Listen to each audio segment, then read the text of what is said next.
Demonetisation అంశం నడుస్తుందంతా దేశవ్యాప్తంగా కానివ్వండి, తెలుగు రాష్ట్రాల్లో కానివ్వండి. అంటే డిమానిటైజేషన్ నేపథ్యంలో టీఆర్ఎస్ బీజేపీ కొంచెం దగ్గరగా వచ్చినట్టు కనపడుతుంది. ఎందుకంటే కేసీఆర్ గారు ఆయన ఓపెన్గా బయటకు వచ్చి ఈ నోట్ల రద్దును, పెద్ద నోట్ల రద్దును ఆయన సమర్థించటం, మంచి లక్ష్యం ఇది, నల్లధనాన్ని పారదోలొచ్చు అని చెప్పటం, తర్వాత ఆయన కొన్ని నిర్దిష్టమైనటువంటి కార్యక్రమాలు చెప్పి ప్రధాని గారి అపాయింట్మెంట్ అడిగితే వెంటనే ఇవ్వటం, ఈ నేపథ్యంలో టీఆర్ఎస్ బీజేపీల మధ్య రిలేషన్షిప్ భవిష్యత్తులో ఎటు దారి తీసేవి? అంటే ఈ రెండు యాక్చువల్లీ డిఫరెంట్ ఆస్పెక్ట్స్. బట్ ఇప్పుడు టైమింగ్లో సింక్రనైజ్ అయినట్టుగా కనిపించవచ్చు. కానీ ఒకటి డిమానిటైజేషన్ అనేది ఒక అపూర్వమైనటువంటి అద్భుతమైనటువంటి చర్య. అది ప్రైమ్ మినిస్టర్ సాహసోపేతమైన చర్య తీసుకున్నాడు. దానికి మీరు అన్నట్టుగా ప్రథమంగా స్పందించినవాడు కేసీఆరే. ఆయన చాలా పాజిటివ్గానే స్పందించాడు. ఆంధ్ర సీఎం అన్నట్టుగా కనీసం 2000 నోటు ఎందుకు అని కూడా అనలేదు ఆయన. అండ్ పాజిటివ్గా స్పందించడమే కాకుండా ఇది అయిపోయింది, ఇది అవసరమే, ఈ రెండు అన్నాడు ఆయన. అన్న తర్వాత నిర్దిష్టమైనటువంటి ఒక కార్యక్రమంతో ముందుకు వచ్చాడు ఆయన. ప్రజలను ప్రిపేర్ చేయాల్సిన బాధ్యతను తల మీద ఎత్తుకున్నాడు. అది ఒక పాజిటివ్ సైన్. అది యాక్చువల్లీ ఇది మీరు అన్నట్టు ఆయన ఆ విషయంలో నెంబర్ 1గా ఉన్నాడు కంట్రీలో. చంద్రబాబు గారు కూడా దీన్ని స్వాగతించినా ఈయన చెప్పినట్టుగా ఒక ప్రోగ్రామ్ స్పెల్అవుట్ చేయలేదు. How to make people prepared for this అనేది ఆయన ఆస్పెక్ట్ కంటే ఎక్కువ ఏటీఎంలు లేదా బ్యాంకుల మేనేజ్మెంటు, బ్యాంకులతో సమావేశాలు, 2000 నోట్లు లేకపోతే బాగుండేది అనటం, లేదా ఇట్లాంటి అంశాల మీద ప్రారంభిస్తూ లా అండ్ ఆర్డర్ ఇష్యూస్ కూడా బహుశా ఆయన అడ్రస్ చేశారు. ఆయన కూడా దాన్ని స్వాగతించాడు, కాదనడానికి వీల్లేదు.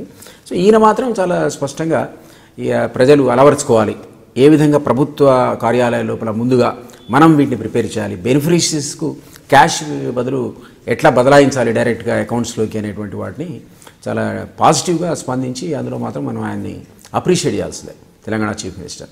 సో ఆ విధంగా ఆయన చర్యలు కూడా తీసుకుంటున్నాడు. సో ప్రజలను ప్రిపేర్ కూడా చేస్తున్నాడు. సో ఇది రెండు రకాలుగా, అంటే అన్ని రకాలు కూడా మనం దాన్ని అప్రిషియేట్ చేయాలి. మీరు అన్నట్టుగా అంతకుముందు ప్రైమ్ మినిస్టర్ ఇక్కడికి వచ్చిన సందర్భంలో కూడా ఇటీవలే వచ్చాడు. ఆయన వచ్చినప్పుడు ఈయనను కూడా ఈయన నీతివంతుడని ఆయన ఆకాశానికి ఎత్తాడు.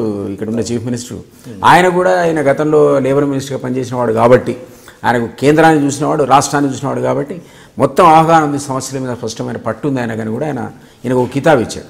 సో ఇద్దరం అట్లాంటి బ్యాక్ డ్రాప్లో కలవబోతున్నారనే అట్లాంటి బ్యాక్ డ్రాప్లో ఇదొకటి వచ్చింది. దీనికి కూడా వెంటనే పాజిటివ్గా స్పందించి ఇంకో అడుగు ముందుకు వేసాడు ఆయన. So there is a possibility, we can't rule out. రేపొద్దున రాజకీయ సమీకరణాల లోపల ఏ పార్టీకి పొత్తుంటుందో మనం ఇప్పుడే 2019 గురించి ఊహించడం అనేది వెరీ డిఫికల్ట్. బట్ అంతకుముందు కూడా మనం చూసినట్టయితే అవుట్రైట్గా టీడీపీతో పొట్టు పెట్టుకున్నటువంటి బీజేపీ పార్టీ తెలంగాణ ఎలక్షన్స్ వచ్చే వరకల్లా పార్టీకి దూరం అయింది, వరంగల్లో, ఖమ్మంలో. ఒక సంకేతం అంటే నేను ఆ రకమైన పొలిటికల్ యాంగిల్ కూడా చెప్తున్నాను. నేను బీజేపీలో కూడా ఆ టైప్ ఆఫ్ ఒక 1 or 2 steps టువర్డ్స్ టీఆర్ఎస్, అంటే అలయన్స్ అనేది పెట్టుకోకపోయినా టీడీపీకి దూరం జరిగారు ఇక్కడ వరకు, తెలంగాణ వరకు. అక్కడనో గవర్నమెంట్లో పార్టిసిపేట్ చేస్తున్నారు. సో ఒక్కొక్క పొలిటికల్ పార్టీకి ఆయా ప్రాంతాల్లో వేరు అవసరాలు ఉంటాయి. సో ఆ విధంగా బీజేపీ కూడా కొంతవరకు ఈ సానుకూలంగానే ఉంది ఈరోజు టీఆర్ఎస్ ప్రభుత్వం పట్ల.